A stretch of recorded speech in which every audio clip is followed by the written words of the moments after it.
শহরের উষ্ণতম দিন, ব্যস্ততম জীবনে আমাদের ছুটির সংখ্যাও বড়ই কম।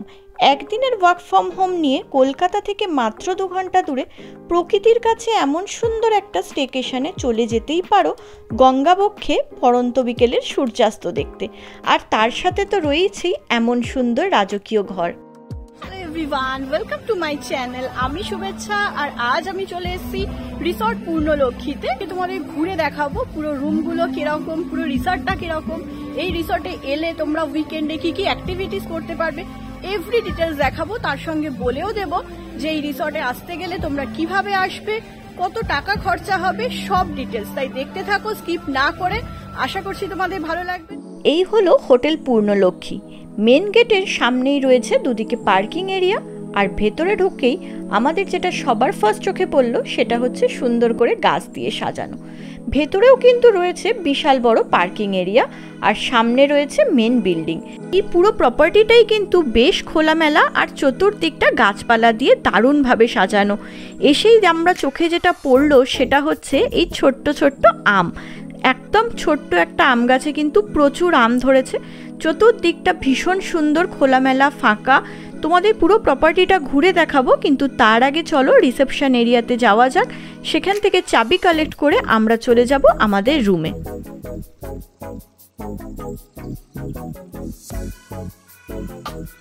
চারতলায় 1003 রুম আমাদের জন্য অ্যালোকেট করা হয়েছে। এখানে কিন্তু লিফটেরও ব্যবস্থা আছে। তো আমরা চলে এলাম 1003 রুমে। ঘরে কিন্তু ঢুকতেই আমি যেটা দেখলাম, অপূর্ব সুন্দর ইন্টেরিয়র করা, কাঠ ও শ্বেতপাথর দিয়ে পুরো ডিজাইনটাই করা আছে প্রতিটা কোনায় কোনায়। এটা যেহেতু একটা রয়্যাল স্যুট, তো সেই রয়্যালনেস বা আভিজাত্যপূর্ণ একটা ব্যাপার রয়েছে পুরো ইন্টেরিয়রটায়। অপূর্ব সুন্দর যাকে বলে, পুরো হোয়াইট, তার সঙ্গে মার্বেল ফিনিশ, দারুণ দারুণ, মানে এক কথায় অপূর্ব। এটা হলো কমন এরিয়া, যেখানে রেটিং এরিয়া রয়েছে, টিভি ক্যাবিনেট, একটা বড় মিরর, দুখানা সোফা, আর এই সাইডে রয়েছে একটা বেসিন, আর তার সঙ্গে রয়েছে চা, কফি, জলের বোতল দিয়ে দিয়েছে 4টে।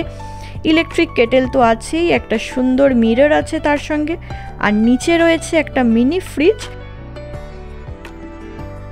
একটা ডাইনিং টেবিল, চেয়ার, তার সঙ্গে আর রাখা আছে কিছু ফল, কুকিজ। মানে বলে বোঝানো যাবে না। চলো তোমরা এক ঝলক বরঞ্চ দেখে নাও পুরো ইন্টেরিয়রটা।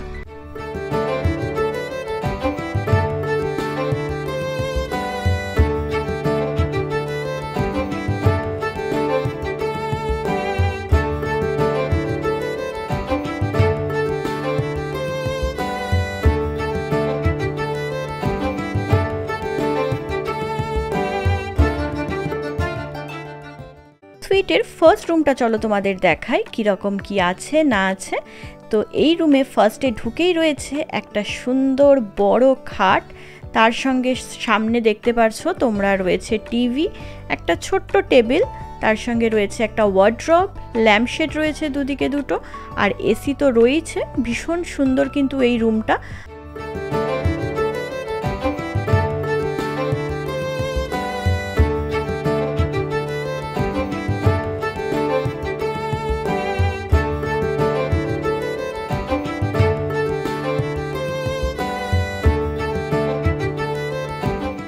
এবার চলে এসেছি আমরা সেকেন্ড রুমে। সেকেন্ড রুমে একটা ছোট্ট কাউচ রয়েছে। এই রুমে কোনো ওয়ার্ড্রপ নেই, কিন্তু একটা খাট রয়েছে, আর তার সাইডে রয়েছে দুটো সুন্দর ল্যাম্পশেড, একটা টিভি রয়েছে, একটা ছোট্ট টেবিল রয়েছে। আর এই রুমের একটা ইউএসপি হলো এর যে ফ্রন্ট এরিয়া, পুরোটাই কিন্তু একটা ভিউ পাবে তোমরা সুন্দর হুগলি নদীর। আর এই সঙ্গে রয়েছে এই রুমের একটা অ্যাটাচ ব্যালকনিও।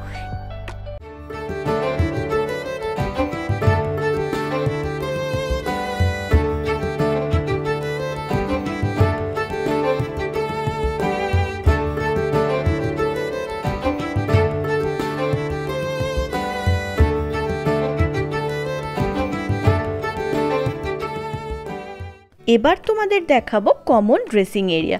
এই ড্রেসিং এরিয়াটা ফার্স্টে ঢুকেই আমার যেটা চোখে পড়লো সেটা হচ্ছে একটা বড় আয়না, আর এই আয়নাটা কিন্তু একদম ফুল লেন্থের। তার পাশে রয়েছে একটা আলমারি। এই আলমারিটা কিন্তু যারা ওই রুমে থাকবে, মানে যে রুমটায় ওয়ার্ড্রপ নেই, তারা কিন্তু এই আলমারিটা ইউজ করতে পারো। আর কিন্তু আরেকটা যে রুম তোমাদের দেখিয়েছিলাম বড়, সেই রুমটায় কিন্তু একটা ছোট অ্যাটাচ বাথরুমও ছিল, সেটা তোমাদের বলতে ভুলে গেছিলাম। এখানে কিন্তু একটা বেসিন রয়েছে, একটা আয়না রয়েছে, আর আরেকটু এগিয়ে গেলে এরই ভেতরে রয়েছে ওয়াশরুম। এই ওয়াশরুমে কিন্তু ভেতরে ফার্স্টে ঢুকেই তোমরা দেখতে পাচ্ছ রয়েছে একটা জাকুজি, তার পাশে রয়েছে কোমোড, তার পাশে রয়েছে শাওয়ার এরিয়া। আর শাওয়ার এরিয়াতে কিন্তু সমস্ত রকমের ফেসিলিটিস আছে, তার সঙ্গে টাওয়েলও দেওয়া আছে। আর বেসিন এরিয়াতে কিন্তু রয়েছে শেভিং কিট, তার সঙ্গে রয়েছে বাথরুম কিট, তার সঙ্গে রয়েছে ব্রাশ, চিরুনি, এভরিথিং। আমাদের পৌঁছতে অনেকটাই লেট হওয়ার জন্য চট করে চলে এলাম দুপুরের খাওয়া দাওয়া সারতে। ওপরেই রুফটপে এদের ইনহাউস রেস্টুরেন্ট রয়েছে, যেখানে আমরা চলে এলাম। রেস্টুরেন্টটা দেখে ভালো এবং সুন্দর লাগলেও একটা জিনিস শুনে নিরাশ হয়ে গেলাম, সেটা হচ্ছে খাবার দিতে, নর্মাল ভাত ডাল আর মাংস দিতেই এদের 45 থেকে 50 মিনিট সময় লাগবে। খাবার দাবারের মান যদিও খুবই ভালো ছিল এবং রেটও তুলনামূলক সস্তাই ছিল। লাঞ্চের পর খুব তাড়াতাড়ি একটা টোটো নিয়ে আমরা চলে এসেছিলাম লঞ্চ ঘাটে, যেটা কিনা পূর্ণলক্ষ্মী থেকেই অ্যারেঞ্জ করা হয়েছিল। এবং এখানে এসে আমরা উঠে পড়েছি লঞ্চে, আর লঞ্চও ছেড়ে দিয়েছে। আমাদের এই লঞ্চটা 4:30 ছাড়ার কথা, তো 5টা বেজে গেছে, আমাদেরও একটু আসতে লেট হয়ে গেছে। আমরা যেহেতু আজকেই এসেছি বলে ভীষণ সুন্দর লাগছে।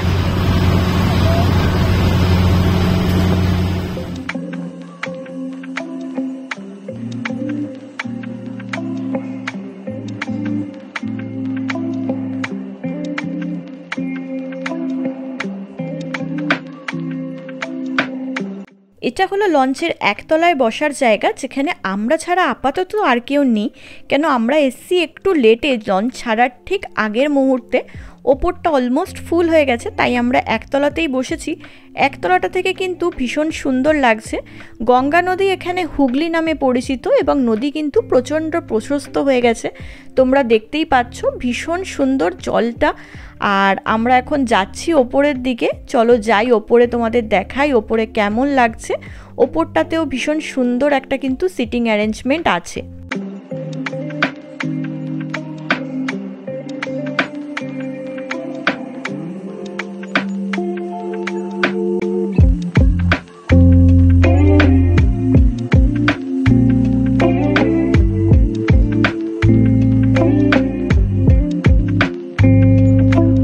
এমন সুন্দর একটা রাইড এনজয় করতে করতে আমাদের হাতে চলে এলো গরম গরম চিকেন পকোড়া, আর তার সাথে রয়েছে পনির পকোড়া আর চা, এবং এরকম একটা স্ন্যাক্স আইটেম, তার সঙ্গে সূর্যাস্ত। আর এত সুন্দর এই হাওয়া দিচ্ছে নদীতে, এই রাইডটা যখন করছি এই গরমে প্রচণ্ড ভালো লাগছে। মানে এত সুন্দর আমরা এনজয় করেছি এই 1 ঘন্টা। যখন পাড়ে পৌঁছালাম তখন প্রায় সন্ধে হয়ে গেছে, ভীষণ সুন্দর লাগছিল। সে আড্ডা দিতে দিতে কখন যে সন্ধে থেকে রাত্রি গড়িয়ে গেছে বুঝতেই পারিনি, তাই ডিনারটা আমরা সেরে নিয়েছিলাম রুমেই অর্ডার দিয়ে। পরের দিন সকালে ঘুম ভেঙে এসে অনেকক্ষণ দাঁড়িয়ে রইলাম বারান্দায়, নৌকার আনাগোনা দেখতে দেখতে কাটিয়ে দিলাম অনেকটা সময়। একটু পর খেয়াল হলো আজকে তো আমাদের ফেরার পালা, তাই চট করে চলে গেলাম রেডি হয়ে ব্রেকফাস্ট করতে, যা ছিল আজকে কমপ্লিমেন্টারি। ব্রেকফাস্টে লুচি ছোলার ডালের সঙ্গে ছিল সাম্বার, ইডলি, তার সঙ্গে পোহা এবং বয়েলড এগ। এখানের যেটা মাস্ট আইটেম আমি বলবো এই ফ্রুট কেকটা, এটা এদের ইনহাউস বানানো, ভীষণ সুন্দর খেতে। আমি তো কতগুলো খেয়েছি তার কোনো ঠিক নেই। পেট পুজো তো ভালোই হয়ে গেল, চলো এবার তোমাদের রিসর্টটা কিন্তু ভালো করে ঘুরে দেখাই।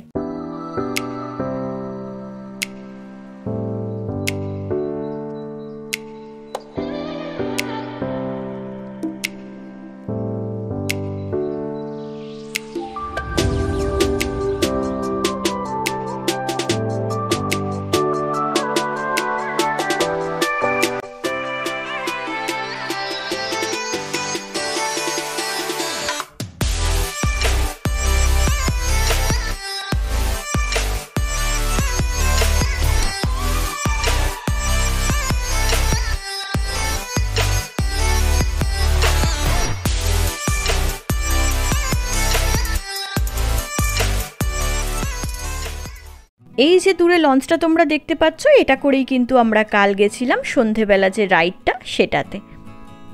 তোমাদের অনেকেরই মনে হতে পারে তোমরা এই পূর্ণলক্ষ্মী রিসর্ট কিভাবে পৌঁছাবে, তাই তোমাদের জন্য বলে রাখি, শিয়ালদা থেকে ডায়মন্ড হারবারে ট্রেনে করে এসে স্টেশন থেকে তোমরা অটো বা বাস পেয়ে যাবে রয়নগরের, এবং রয়নগর এসেই তোমরা পৌঁছে যেতে পারো পূর্ণলক্ষ্মী রিসর্টে। তারা ভাবছো শুধু ডে ট্রিপ করবে, এখানে কিন্তু ডে ট্রিপেরও ব্যবস্থা আছে। সকালবেলা আসলে সারা দিন এনজয় করলে, দুপুরবেলা লাঞ্চ করলে এবং ইভিনিংয়ে একটা সুন্দর রাইড নিয়ে তোমরা ফিরে যেতেই পারো রাত্রেবেলা ট্রেন ধরে আবার কলকাতা। আর যদি তোমরা চাও এখানে রুম নিয়ে থাকবে, সেক্ষেত্রে বলে দিই এখানে কিন্তু 2200 টাকা থেকে 17,500 টাকা অবধি রুমের ভাড়া প্লাস জিএসটি। আমরা যে রুমটায় আছি সেটা হচ্ছে ফ্যামিলি রয়্যাল স্যুট, সেটার ভাড়া হচ্ছে 17,500 প্লাস জিএসটি। বেরিয়ে যাওয়ার আগে যদি আমরা একটু পুলে না নামতাম তাহলে মনে হয় ঠাকুর পাপ দিত, তাই আমরা সবাই খুব তাড়াতাড়ি চলে গেলাম একটু পুলে, একটু এনজয় করব বলে। এরপরেই কিন্তু আমাদের চেক আউটেরও টাইম আছে, তাই আর বেশি লেট না করে একটু মজা করে একটু খেলাধুলা করে আমরা উঠে পড়লাম এবং আমরা চলে গেলাম চেক আউট করতে। এই রাস্তাটা ধরেই সোজা আমরা কালকে গেছিলাম ক্রুজের দিকে। এই রাস্তাটা ধরেই ছিল আমাদের সন্ধেবেলা যেটা উইকেন্ড ক্রুজ তোমাদের দেখালাম, রিভার ক্রুজ। এদিকেও কটেজ রুম আছে, জায়গাটা ভীষণ সুন্দর। একদিনের জন্য কিন্তু এখানে অবশ্যই তোমরা আসতে পারো, ভালো লাগবে। বাচ্চাদেরও জন্য অনেক কিছু আছে অ্যাক্টিভিটি, সুইমিং পুল, তারপর হচ্ছে স্লিপ, নানা রকম দোলনা, তো ভালোই লাগবে তোমাদের। এটা রুফটপটা ভীষণ সুন্দর লাগছে। তো আশা করছি তোমাদের এই ভিডিওটা ভালো লেগেছে প্রতিবারের মতো। যদি ভালো লাগে তাহলে অবশ্যই একটা লাইক করো, আর যদি তোমাদের মনে হয় কোনো ইনফরমেটিভ তাহলে বন্ধুদের সঙ্গে শেয়ার করে দিও। দেখা হচ্ছে তোমাদের সঙ্গে পরের ভিডিওতে, ততক্ষণের জন্য ভালো থেকো আর ভালোবেসো। টাটা।